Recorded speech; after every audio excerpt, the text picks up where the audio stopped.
Okay, good morning, ninth class students. We are discussing the chapter fourth of the chemistry. ये है हमारे पास में atomic structure and the chemical bonding. The first we are starting the atomic structure, chemical bonding हम बाद में देखेंगे. तो you already know कि all the substance जो हमारे चारों तरफ present हैं, they are composed of different kind of metals. ठीक है, चारों तरफ जितने भी सब्सटेंस हैं they are made up of different kind of matters. आगे समझ में, if we go on dividing the matters, ठीक है, जब हम उस मैटर को डिवाइड करें तो that are divided into smaller still smaller particle. तो वो छोटे छोटे टुकड़ों में डिवाइड होना शुरू हो जाती है. Ultimately it reach as a stage when the particles of metals can not be further divided. ठीक है, तो एक कंडीशन ऐसी आती है कि जब ये दोबारा और ज्यादा डिवाइड नहीं हो पाते, तो ये जो स्मॉल पार्टिकल है जो डिवाइड नहीं हो पाता, that one is the atoms. और ये आज से नहीं, बहुत पुराने समय से इसके बारे में लोगों को पता था, क्योंकि जो एंशिएंट इंडियन फिलोसफर हैं उन्होंने इस स्मॉलेस्ट पार्टिकल्स को जो डिवाइड नहीं हो सकता या डिस्क्रेटेड यूनिट है, दैट वन इज कॉल्ड परमाणु. उसको उन्होंने परमाणु कहा था, जिसे आज के टाइम में हम एटम्स नाम दे रहे हैं. ठीक है, अब these atoms or a परमाणु are made up of some unit that is known as a molecules. आ गया समझ में? ठीक है, तो जो फर्स्ट साइंटिफिक थ्योरी थी about the structure of matter, that was is given by a chemist. They are known as a John Dalton. और उन्होंने यहाँ पर एटॉमिक थ्योरी दी हुई. अब हम शुरू करते हैं अपने मेन टॉपिक्स के ऊपर. तो जो डाल्टन की एटॉमिक थ्योरीज हैं उसके बहुत सारे पोस्टुलेट हैं या कुछ पॉइंट्स यहाँ पर होते हैं. उनके अकॉर्डिंग जितने भी मैटर हैं, all form of the matter that are made up of small particles. इस small particles को हमने नाम दिया हुआ है atoms. डाल्टन के according atoms cannot be divided. atoms को आप डिवाइड नहीं कर सकते. neither be created nor be destroyed by a chemical process. ठीक है, ना हम उसको बना सकते हैं ना हम उसको डिस्ट्रॉयड कर सकते हैं किसी भी केमिकल प्रोसेस के थ्रू. और सबसे बड़ी चीज ये होती है कि atoms of one element are different from the atoms of another element. What do you mean? कि एक element, suppose we are talking about hydrogen and oxygen, these are a element. तो हाइड्रोजन के एटम्स जो हैं वो totally oxygen के atom से पूरी तरह से डिफर होते हैं. हम उसको किसी भी फॉर्म में ले लें.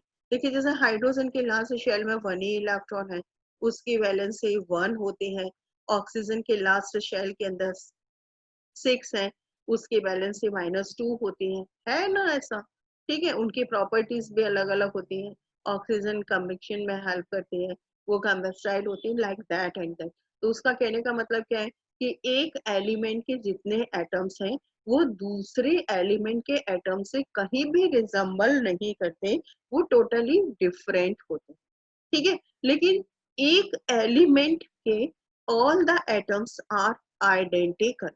एक एलिमेंट में suppose we are talking about है हाइड्रोजन, तो ये जो हाइड्रोजन गैस में जितने भी एटम्स प्रेजेंट होंगे वो सारे आइडेंटिकल होते हैं. मतलब जैसे एक हाइड्रोजन का एक एटम है जिसके लास्ट शेल में सिर्फ एक ही इलेक्ट्रॉन है, तो जितने भी हाइड्रोजन के एटम्स होंगे सबके लास्ट शेल में एक ही इलेक्ट्रॉन होगा. यदि उसकी एक की वैलेंसी पॉजिटिव है तो सबकी वैलेंसी पॉजिटिव होगा. यदि एक एटम्स जो है वो नॉन कंबस्टाइल है तो सारे एटम्स नॉन कंबस्टाइल होंगे, लाइक दैट एंड दैट. तो क्या है, atoms of a particular element identical होते हैं. Atoms of one element are different from the other elements. हो गया. अब डिफरेंट एलिमेंट्स के atoms when they are combined together they form a compound. ठीक है, दो डिफरेंट एलिमेंट्स के एटम है, आप इनकी केमिकल रिएक्शन करा दो या कंबाइन करो तो वो एक कंपाउंड का फॉर्मेशन करते. जैसे मान लीजिए आपने एक तरफ हाइड्रोजन के एटम्स ले लिए, दूसरी तरफ अपने ऑक्सीजन के एलिमेंट्स ले लिए, इन दोनों के केमिकल रिएक्शन कर रहे हैं तो वाटर का फॉर्मेशन हो गया, तो वो कंपाउंड का फॉर्मेशन होता है। लेकिन ये जो डाल्टन की एटॉमिक थ्योरी है, इसमें थोड़े से ड्रॉबैक्स हैं जो मॉडर्न एटॉमिक थ्योरी में जो है अलग कर दी गई। यहाँ सिर्फ एक चीज रिजेंबल कर रही थी डाल्टन की एटॉमिक थ्योरी और जो मॉडर्न एटॉमिक थ्योरी है कि that are participate in a chemical reaction. जैसे यहाँ डाल्टन की एटॉमिक थ्योरी कह रहे हैं कि एटम्स जो हैं that can not be divided, लेकिन जो मॉडर्न थ्योरी होती है वो तो ये कहती है कि एटम्स को हम दोबारा से फर्दर डिवाइड कर सकते हैं सब एटॉमिक पार्ट्स में, इलेक्ट्रॉन प्रोटॉन एंड न्यूट्रॉन के अंदर। ठीक है, फिर जैसे डाल्टन की थ्योरी है वो कह रही है कि atoms neither be create nor be destroyed by a chemical process, लेकिन फ्यूजन फिजन ये सारी प्रोसेस होती है जिससे एटम्स को हम स्मॉलेस्ट पार्टिकल्स के अंदर डिवाइड कर सकते हैं। हाँ, इस चीज सही है कि पर्टिकुलर एलिमेंट, दोनों थ्योरी रिजेंबल कर रही थी कि एलिमेंट आइडेंटिकल होते हैं, एक एलिमेंट के एटम दूसरे से डिफरेंट होते हैं।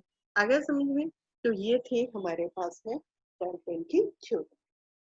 अब डाल्टन की थ्योरी के बाद हम चले हमारे चैप्टर्स के अंदर, तो सबसे पहले है बेसिक कॉन्सेप्ट्स, जिसमें है हमारे पास वेरियस डेफिनेशन।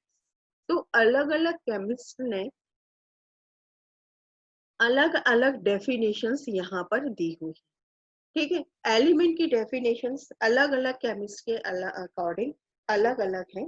तो हमारे पास आपकी बुक में एक डेफिनेशन और दी हुई है एलिमेंट की, वो दी है रॉबर्ट बॉयल ने, जिसके अकॉर्डिंग उन्होंने कहा है कि these are the substance that can be taught by beings of ultimate simplicity, मतलब सिंपल सब्सटेंस की बात कर रहे हैं, and can not be broken down into yet smaller और सिंपलर सब्सटेंस, जिसे हम और छोटे छोटे और सिंपल फॉर्म के अंदर डिवाइड नहीं कर सकते। ये डेफिनेशन थी रॉबर्ट बॉयल की। हमने यहाँ से शुरुआत की हुई है एंटोनी लवोसियर की डेफिनेशन। इसके अकॉर्डिंग उन्होंने कहा element is the basic form of a matter, सारे मैटर्स जो है एलिमेंट से बने हैं, that can not be broken down into the simpler chemical substance, मतलब एक ऐसा सब्सटेंस, ठीक है, एक एलिमेंट जिसे हम दोबारा और सिंपल प्रोडक्ट या सिंपल सब्सटेंस में डिवाइड नहीं कर सकते, वो कहलाता है यहाँ पर एलिमेंट। ठीक है, लेकिन मॉडर्न डेफिनेशन हमारी जो है वो मॉडर्न डेफिनेशन कहलाती है element is the pure substance. क्या है element? That are the pure substance can not be broken down into simpler physical और सिंपलर केमिकल मेथड, मतलब हम उसे सिंपल मेथड से, चाहे वो फिजिकल हो चाहे केमिकल मेथड हो, ये हम ब्रेक डाउन नहीं कर सकते। मतलब जैसे आप चाहो कि हमारे पास में फिल्ट्रेशन की मेथड है, या हमारे पास में कलर आइडेंटिफिकेशन है, आगे समझ में, या हमारे पास में एवापोरेशन है, लाइक दैट, ये सिंपल फिजिकल मेथड है, या सिंपल हीटिंग की प्रोसेस है, या किसी कंपाउंड किसी चीज में डिसॉल्व करके हम उसको सेपरेट करें, like that simple chemical method. तो कोई भी ऐसी सिंपल फिजिकल और सिंपल केमिकल मेथड नहीं होती जिससे हम इन एलिमेंट्स को और सिंपलर सब्सटेंस के अंदर ब्रेक डाउन कर सकते। ठीक है, तो आप न्यू डेफिनेशन करिए, कई बार वो साइंटिस्ट के नाम से भी पूछते हैं, तो आप उन डेफिनेशन को भी तैयार करिए। अब दूसरी डेफिनेशन हमारे पास में है, वो डेफिनेशन है एटम की। तो एटम के लिए है it is the simplest particle of element, सबसे छोटा पार्टिकल्स होता है एलिमेंट का, कैन नॉट फर्दर डिवाइडेड। हम अभी पहले भी बोल चुके हैं आपको कि हमने शुरू में क्या कहा था, जो हमारा पुराना समय या हिस्टोरिकल टाइम था, एंशिएंट टाइम जो था, उसमें भी यही कहा जाता था कि एटम्स को जो है हम और सिंपलेस्ट फॉर्म के अंदर चेंज नहीं कर सकते। तो एटम क्या है? It is the simplest particle और element can not be further divided, जिसको हम दोबारा से और ज्यादा डिवाइड यहाँ पर नहीं कर सकते। समझ में आया? लेकिन दूसरी चीज ये होती है कि ये जो एटम्स होता है that are the building block of all matter, सारे मैटर्स जो हैं इन्हीं एलिमेंट से मिलकर के बने रहते। ठीक है, और एटम जो है that maintain the identity in all the physical and chemical changes, उसकी आइडेंटिटी को भी मेंटेन करने का काम करे। लेकिन थोड़ा सा बाद में कंट्रोवर्सी हुई, कुछ थ्योरीज के अंदर डाल्टन की चेंज हुई और उसका मेन क्रेडिट जो है वो जाता है थॉमसन एंड रदरफोर्ड को। इन्होंने ये कहा था कि ठीक है, हम मान सकते हैं कि atom is a simplest particle of element, अब पर लेकिन ये नहीं कह सकते कि atom is not be divided. क्या कह रहा है वो Thomson? Atom is divided into sub atomic particles. What is this sub atomic particles? ये है हमारे पास में इलेक्ट्रॉन, प्रोटॉन एंड न्यूट्रॉन। ठीक है, इलेक्ट्रॉन, प्रोटॉन और न्यूट्रॉन, ये यहाँ पर सब एटॉमिक पार्टिकल्स है। तो थॉमसन, गोल्ड स्मिथ, रदरफोर्ड, इनके अकॉर्डिंग यहाँ पर था कि एटम इज डिविजिबल, एटम जो है वो डिवाइड यहाँ पर हो जाता है, आगे समझ में, into some smaller particles. Is that clear?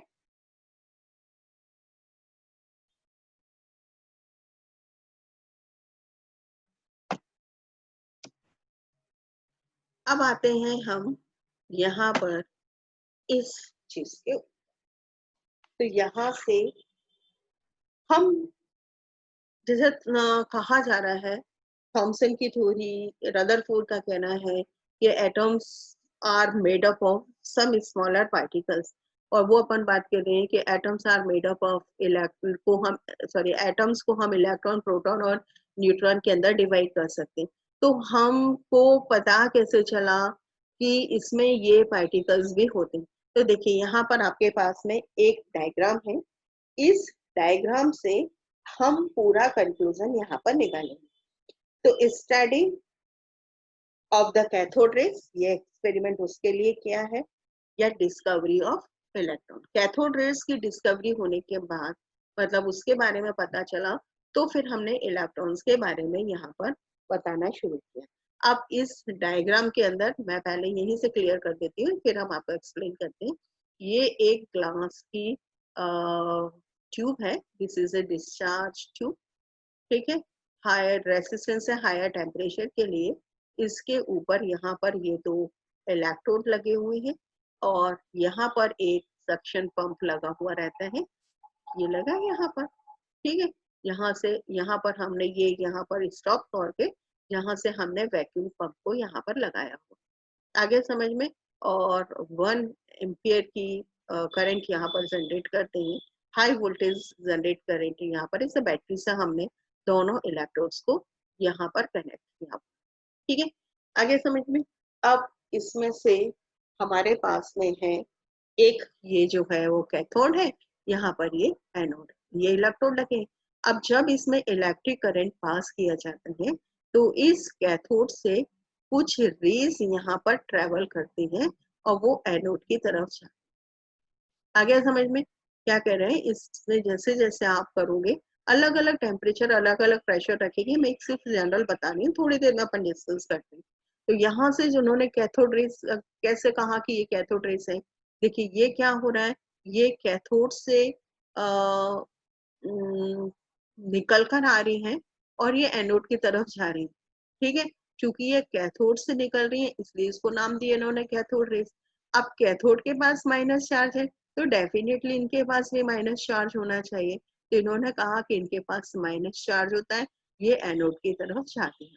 अगर समझ में, तो यहाँ से कैथोड रेस की डिस्कवरी होती है, और कैथोड रेस के ऊपर माइनस चार्ज है, इसको कंपेयर किया था इन्होंने एटम्स के साथ।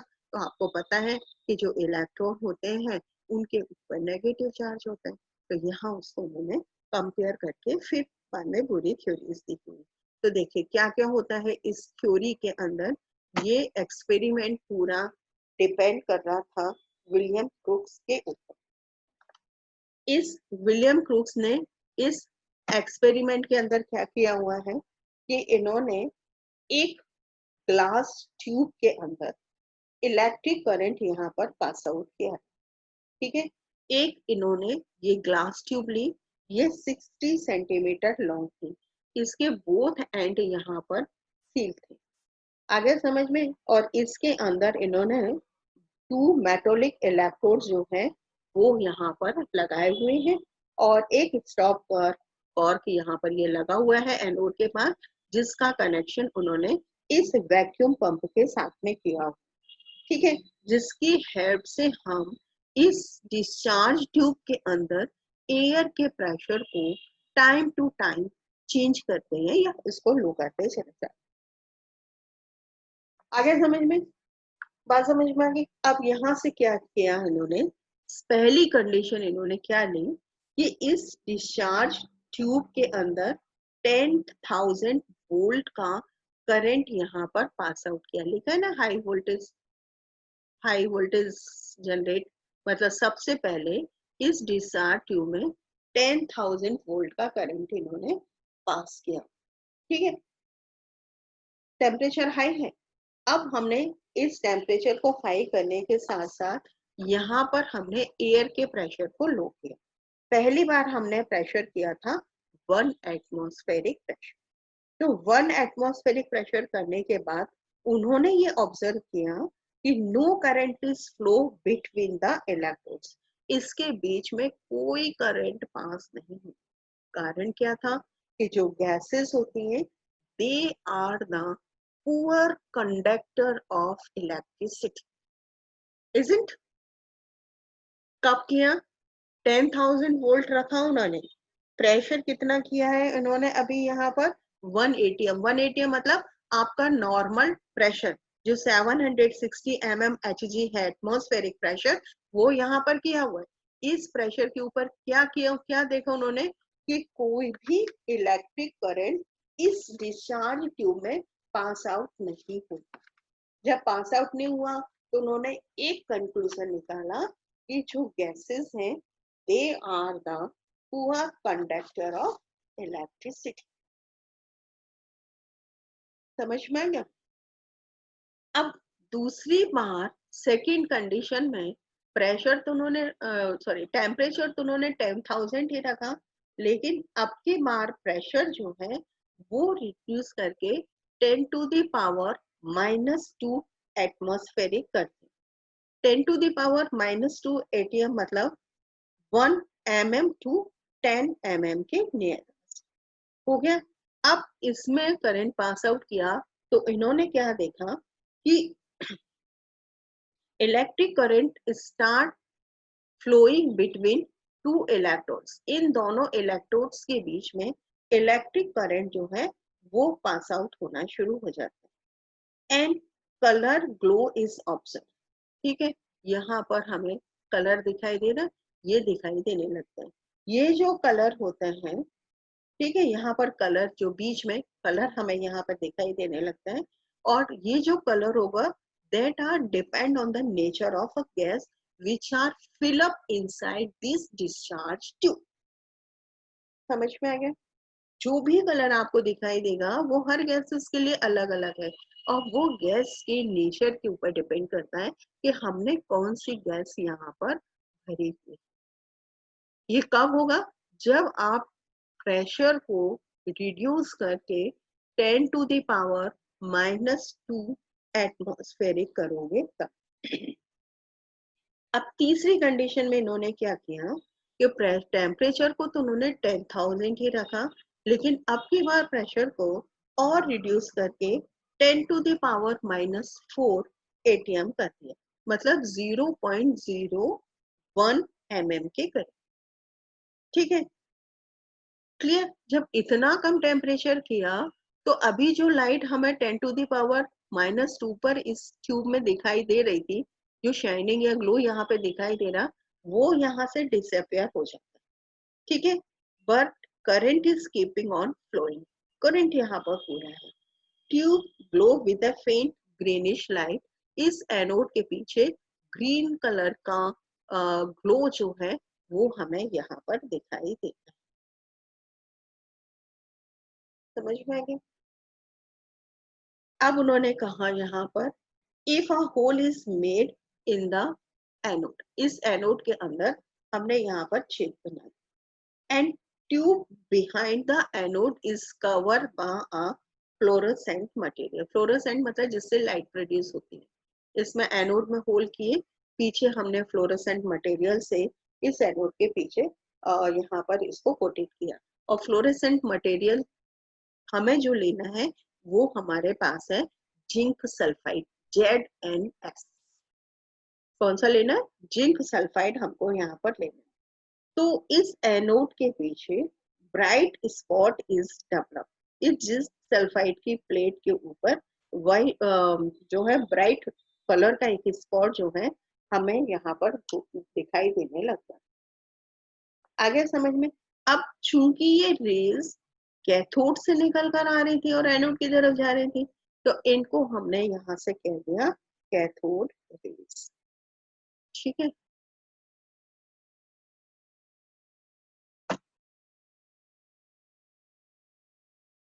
हो गया।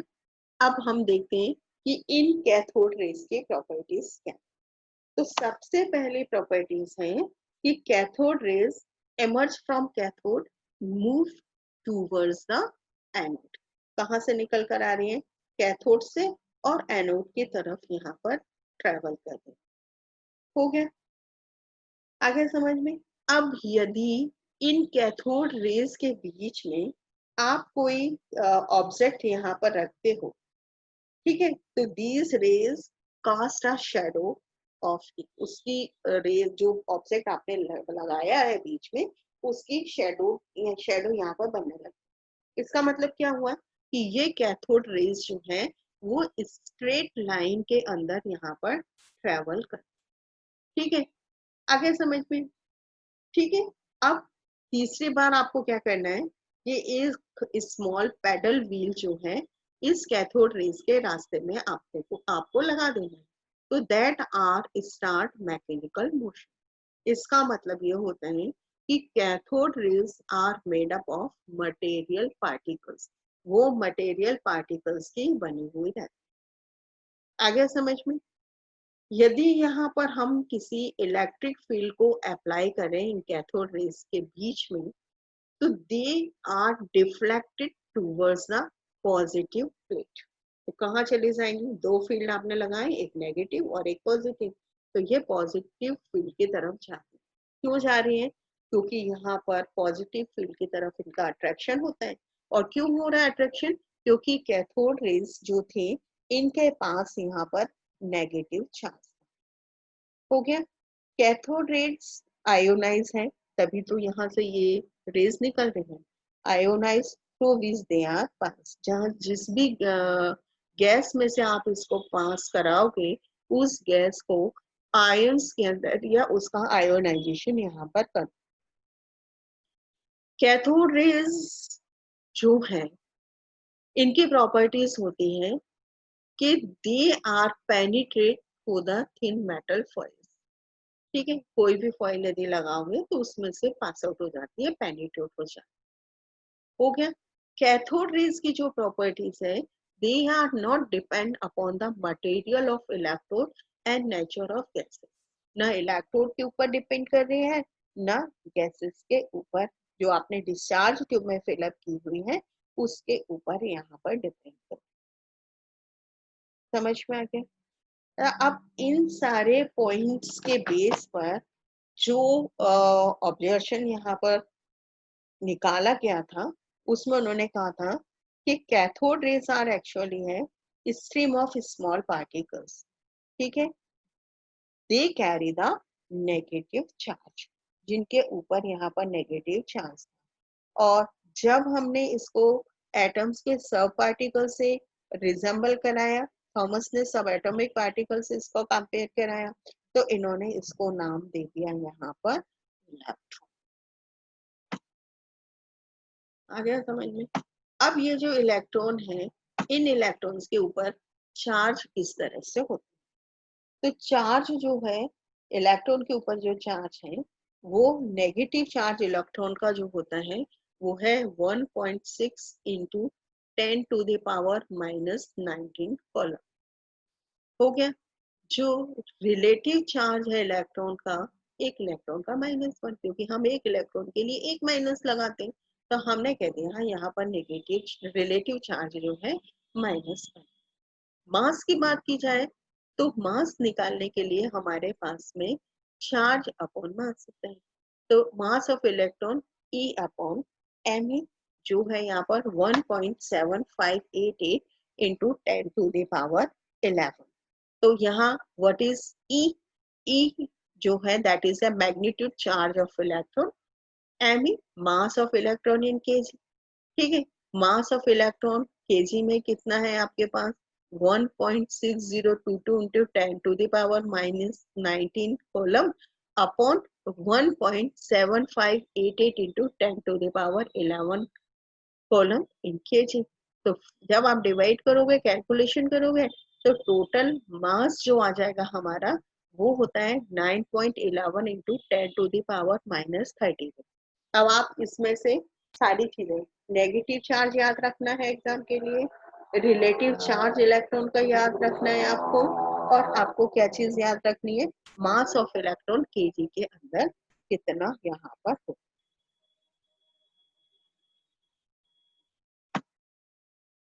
ठीक है, आज के लिए इतना ही सफिशिएंट है। ये चैप्टर आपके लिए नया है, आपको 2-3 बार इसको पढ़ना